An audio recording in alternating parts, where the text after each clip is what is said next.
Salut les warriors, aujourd'hui on va rentrer dans le vif du sujet, comment passer ces premiers obstacles spécifiques dans des parcours comme le ninja, les Spartans, l'OCR, bref. Que tu sois totalement débutant ou que tu cherches à t'améliorer, toutes ces astuces vont te permettre de gagner en confiance sur les obstacles et gagner en efficacité. Tu pourras retrouver le guide complet de ces mouvements dans le module technique. On commence par les obstacles de balancement, comme les anneaux ou encore les barres. Faut vraiment que tu comprennes qu'il ne faut pas forcer uniquement avec tes bras pour prendre le ballon et qu'en fait c'est vraiment un travail de tout le corps. Tes hanches vont avoir un rôle essentiel dedans, donc ça va être important de comprendre le positionnement des balanciers et aussi de ton gainage et du placement de tes hanches. Donc effectivement, par exemple sur une barre, tu vas vraiment te suspendre, envoyer tes hanches vers l'avant parce que c'est ça qui va initier le mouvement.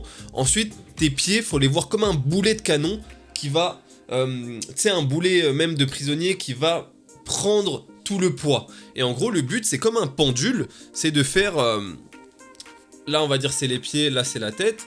Là, tu suspends comme ça. On va lever le boulet de canon, pas totalement tendu, on va le lever, le tendre, pour qu'ensuite, il prenne vraiment toute la vitesse.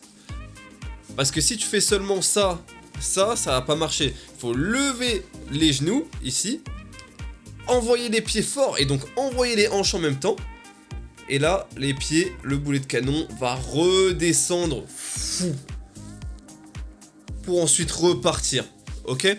Ça, c'est vraiment le truc le plus important. Donc, levez les genoux, puis kicker avec vos jambes. Et sur le retour, tirez avec vos bras, poussez avec vos bras. De toute façon, vous verrez tout ça dans le module technique. Donc, surtout, te précipite pas parce qu'il y a vraiment un tempo à avoir. Parce que en gros, si tu suis pas le bon tempo, tu vas juste casser ton ballon. Et ça, c'est vraiment dommage. Et c'est ce que fait tous les débutants. La rétraction scapulaire va être ultra important lors des balanciers comme des tractions. Donc, vraiment, faut pas que tu sois totalement relâché. Tu n'auras pas assez de force. Vraiment, surtout sur la phase arrière, il faut vraiment tirer pour pouvoir prendre le maximum de vitesse. Ensuite, nous avons un obstacle emblématique, c'est le mur incliné. Donc en général, on le voit comme un mouvement assez mental au début, parce qu'on a peur de tomber en arrière, on a peur de glisser quand on attrape, bref, il y a plein de choses qui viennent se mélanger dans nos têtes, mais une fois qu'on a la bonne technique, ça devient carrément réalisable. Le secret, c'est de sprinter vraiment dès le départ. Plus tu auras de la vitesse en t'approchant du mur, plus tu vas pouvoir monter ce mur facilement. Maintenant attention, il faut pas rentrer dans le mur et s'encastrer dedans, pas du tout. Il faut venir avec de la vitesse tout en contrôlant le fait que ça monte. Au début, tu vas voir, si tu commences, tu vas courir, tu vas t'écraser contre le mur.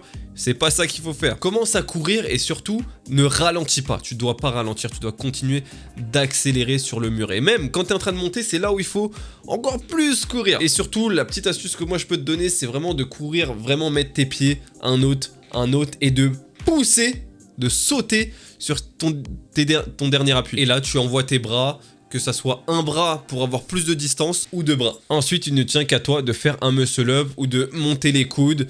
Bref, là, c'est du renforcement, mais en soi, c'est pas très compliqué si tu t'as bien travaillé tes bases. Quand je parle de base, ça va être traction, pompe, dips. Bon, parlons maintenant un peu des obstacles équilibre. Il y en a plein des obstacles qui sont totalement instables. Et ça, il faut les maîtriser pour essayer d'avoir le moins peur possible en arrivant dessus.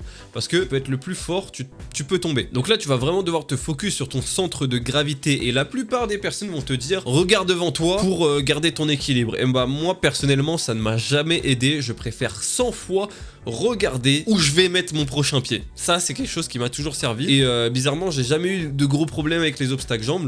Parce que je comprends pas comment tu peux être sûr de placer ton pied sur des obstacles qui sont petits, qui sont instables et qui peuvent bouger. En regardant en face de toi, il faut que tu regardes vraiment où tu vas mettre ton pied. Donc ça, c'est mon avis. Mais l'opinion publique, en tout cas, te dira de regarder droit devant toi pour passer un obstacle jambe.